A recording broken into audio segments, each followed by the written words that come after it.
Donc là, c'est l'entrée du bunker qui est protégée. Depuis plus de 30 ans, Jean-Paul passe ses vacances ici.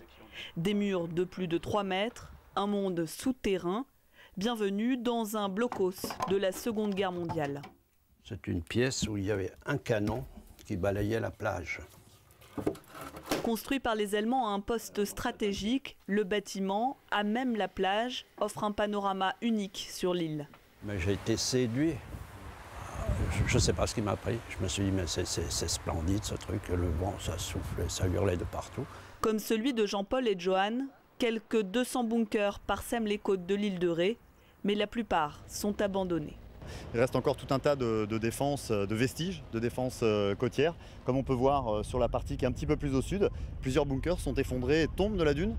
Et pas seulement en bas, là, juste là, on peut apercevoir encore les restes de grillages en fait, allemands d'origine qui servaient à délimiter toute la zone pour éviter que justement les Alliés puissent débarquer sur ce secteur.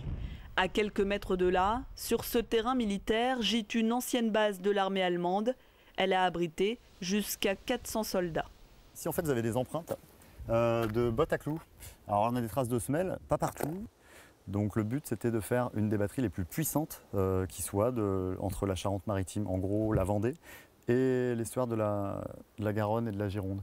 Donc ils ont décidé de construire ce poste de direction de tir qui servait à orienter en fait les tirs des différents canons qui se trouvaient sur cette parcelle. Des vestiges emblématiques de l'histoire de l'île, souvent dissimulés aux yeux des touristes, difficiles d'accès, ils ne dévoilent leurs secrets qu'aux plus curieux et aux plus téméraires.